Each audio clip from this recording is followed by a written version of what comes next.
का नाम है पौधों में पोषण। तो चलिए जानते हैं इस अध्याय के इस पहले भाग में हम क्या जानने वाले हैं। इस वीडियो में हम बात करेंगे प्रकाश संश्लेषण के ऊपर।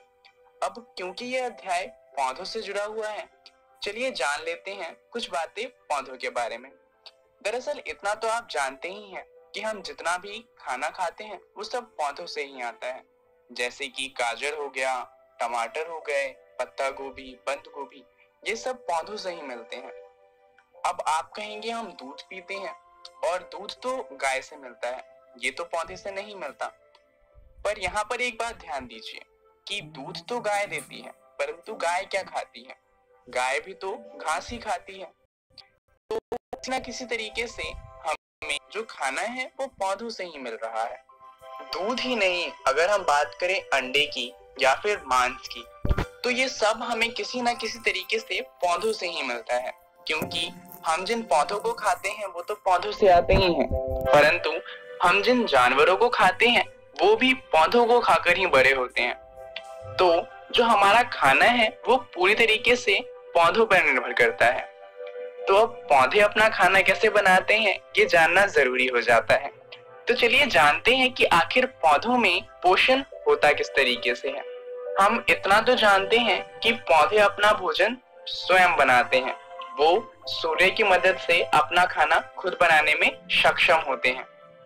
दरअसल पौधों में मौजूद जो क्लोरोफिल होता है वो भोजन बनाने में उनकी सहायता करता है। अब ये क्लोरोफिल क्या है, चलिए जान लेते हैं। जो पत्तियां होती हैं उनमें हरे रंग का एक वर्णक होता है, यानी कि पिगमेंट होता है, जिसे क्लोरोफिल कहा जाता है। दरअसल ये जो क्लोरोफिल होता है ये हरे रंग का होता है, और जो पत्तियों का हरा रंग हमें दिखता है वो इन्हीं की वजह से दिखता है। तो क्लोरोफिल क्या होता है ये तो हमने जान लिया, और हमें ये भी पता है कि क्लोरोफिल की मदद से पौधे अपना खाना खुद बनाते हैं। चलिए जानते हैं कि आखिर ये कैसे होता है। दरअसल पौधों द्वारा भोजन बनाने और ऑक्सीजन को छोड़ने की जो प्रक्रिया है उसे कहा जाता है प्रकाश संश्लेषण। यहाँ पर जो पौधे होते हैं वो प्रकाश संश्लेषण की मदद से अपना खाना बनाते हैं। तो चलिए जानते हैं प्रकाश संश्लेषण को कि आखिर इसके लिए क्या क्या जरूरी होता है। तो प्रकाश संश्लेषण के लिए जो चीजें जरूरी हैं वो हैं सबसे पहले क्लोरोफिल।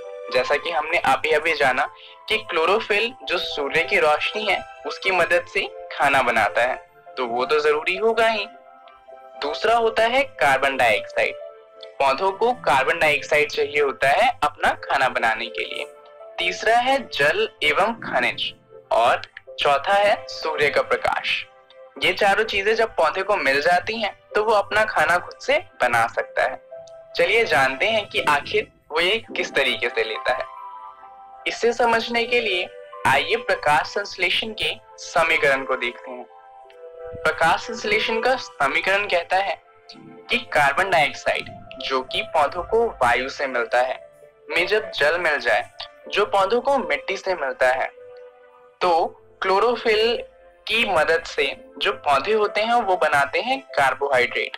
ये पौधों का भोजन होता है जो पौधे अपने आप को बड़ा करने के लिए और अपने खाने पीने के लिए इस्तेमाल करते हैं। और साथ में हमें मिलता है ऑक्सीजन, जो कि पौधे क्या करते हैं वायुमंडल में छोड़ देते हैं। अब ये ऑक्सीजन जो होता है वो हम सांस लेने के लिए इस्तेमाल करते हैं। तो ये है समीकरण। यहाँ पर जो ये समीकरण है वो होने के लिए सूर्य की जरूरत होती है। अगर सूर्य नहीं होगा तो ये प्रक्रिया नहीं हो सकती। इस प्रक्रिया को अपनी कॉपी में लिख लीजिए, ये बहुत ही जरूरी है। अब जरा यहाँ पर एक चीज देखिए, जो जल है वो तो मिट्टी से मिल जाएगा, परंतु कार्बन डाइऑक्साइड की बात करें तो यहाँ पर ये क्वेश्चन आता है कि क्या पौधे सांस ले सकते हैं? आखिर उन्हें कार्बन डाइऑक्साइड मिलता कैसे है? चलिए जानते हैं। दरअसल पौधों को जो कार्बन डाइऑक्साइड है वो रंध्र की मदद से मिलता है, जिसे हम इंग्लिश में स्टोमेटा कहते हैं। ये पत्तों के दोनों भाग पे पाया जाता है, मतलब पत्तों के आगे भी होता है और पत्तों के पीछे भी होता है। इसकी मदद से जो पौधे होते हैं वो हवा से कार्बन डाइऑक्साइड को अपने अंदर ले सकते हैं। इसके अंदर एक रंध्र छिद्र होता है जिसकी मदद से जो हवा है वो अंदर जाती है, और जो रंध्र छिद्र है उसको कवर करता है द्वार कोशिकाएं, जो कि खुलती हैं और बंद होती हैं। जब खुली होती हैं तो हवा अंदर जा सकती है और अंदर से बाहर भी आ सकती है, परंतु जब द्वार कोशिकाएं बंद होती है तो हवा ना तो अंदर जा सकती है ना ही बाहर आ सकती है। अब आप शायद सोच रहे होंगे कि प्रकाश संश्लेषण इतना महत्वपूर्ण है क्यों, आखिर हम इतना क्यों पढ़ रहे हैं इसके बारे में। दरअसल जितने भी जीव हैं उन सभी जीवों के भोजन तथा ऑक्सीजन की पूर्ति के लिए प्रकाश संश्लेषण की जरूरत होती है। जितने भी जीव इस धरती पर हैं वो अपने भोजन के लिए पौधों पर निर्भर होते हैं, और पौधे खाना बनाने के लिए प्रकाश संश्लेषण पर। वहीं पौधों का दूसरा काम होता है कार्बन डाइऑक्साइड और ऑक्सीजन के संतुलन को बनाए रखना। अब जरा सोचिए कि पृथ्वी पर अगर एक भी पेड़ नहीं होता तो क्या होता। हम जितनी भी